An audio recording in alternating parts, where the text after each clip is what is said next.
Hey everyone, welcome to the show. So, I was planning to provide you all with an update about Attorney John Eastman, but this news was far more important. This is really exciting stuff. Breaking news today. The news outlet called The Independent is the first to report that the Justice Department is about to indict Trump and some of his allies with dozens of new charges, somewhere between 30 to 45 additional counts. This is the same news site that I cited, that this is the one that called it first in regard to his last criminal indictment. So I tend to believe them because they had it right last time when nobody else was reporting it. They must have a source somewhere that knows what they're talking about. According to this article, sources say that the DOJ is preparing to file a superseding indictment that includes much more serious charges in the Southern District of Florida. Alternatively, though, they say that the prosecutor might bring these additional charges in a different venue.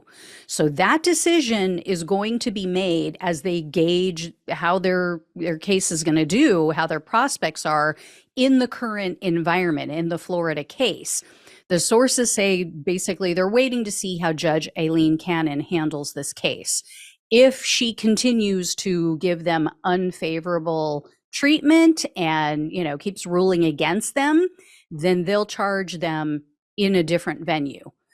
If it seems like she's going to be fair, though, they're going to hit them with all these charges in Florida as well.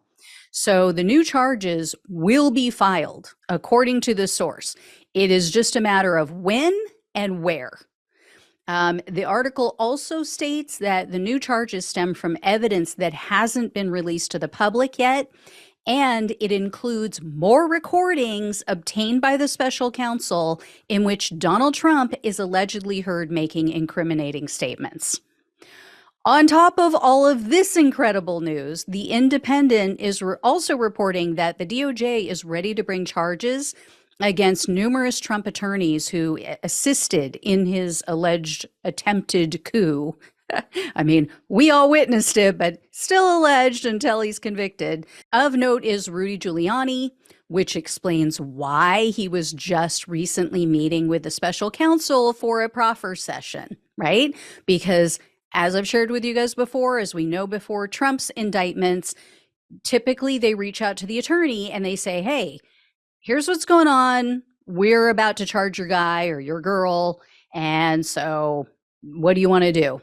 Do you want to come in and talk with us? Is there anything that you can add to this conversation before we move forward?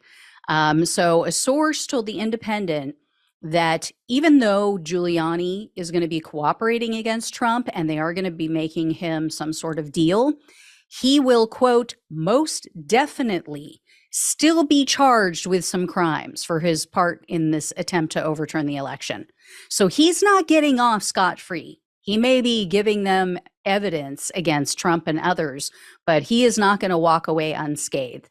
And The Independent is also standing by their earlier reporting about Trump's former chief of staff, Mark Meadows. They had said that Meadows signed some sort of cooperation deal as well. His attorney said no, he vehemently denied it. Well, they're saying, nope, the facts are, and the reporting is that there is a cooperation deal on the table in exchange for leniency towards Meadows. So the news about the classified documents case tracks with the new Washington Post reporting, plus others who have said that the special counsel is still issuing subpoenas. They said that the Florida grand jury has issued subpoenas to a, quote, handful of people who are connected to that classified documents case. So that would make sense with new charges coming down the pike. And then the news about the potential charges in another venue makes perfect sense, since some of these alleged crimes were committed or occurred in New Jersey. And it's now being reported that one of Trump's presidential campaign advisors, a woman named Susie Wiles, she is the person with whom he shared a classified map. But then he said to her, oh, don't get too close. Like as if not standing too close to a classified map makes it any better. So Wiles has reportedly met with the special counsel numerous times. The problem, though, is that she still works for him. She works for one of the super PACs that he's related to. So he's likely paying her legal fees as he is with so many other people.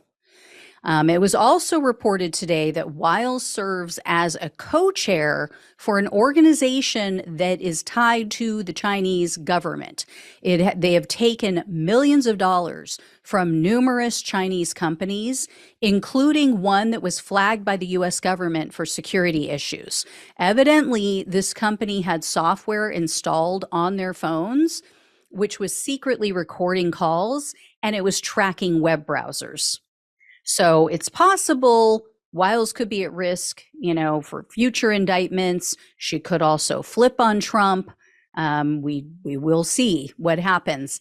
And then 2 other Trump employees are in the same position because Molly Michaels and Liz Harrington have been identified as the 2 women in that recording that was shared by CNN, that smoking gun evidence of his crimes in New Jersey. It was also just revealed that the special counsel had seized the phone of that Trump staffer who helped move the boxes of classified documents.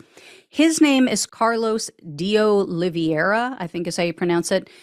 He's the one who I mentioned who reached out to Trump's IT specialist and asked, by the way, how long does the security camera footage remain on the servers?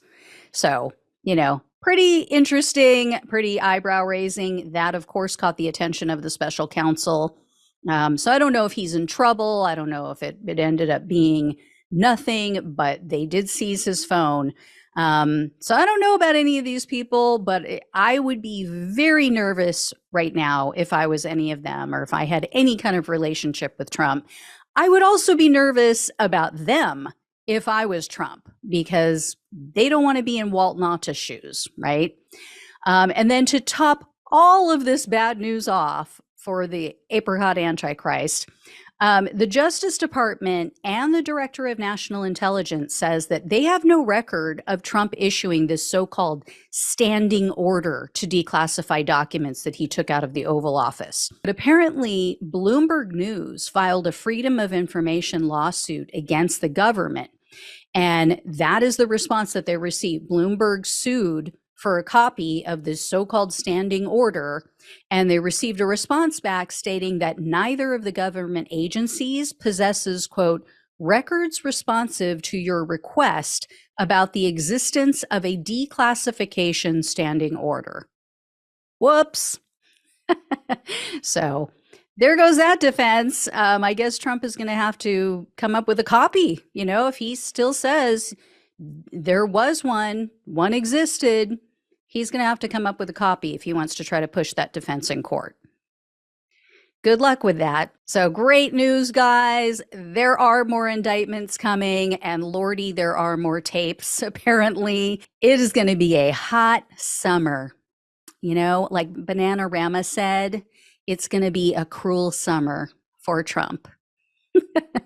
All right. I will let you know when I hear more. Thank you so much for watching and listening. Please like, share, and subscribe. Please donate if you can. Love you guys. Take care, and I'll talk with you soon.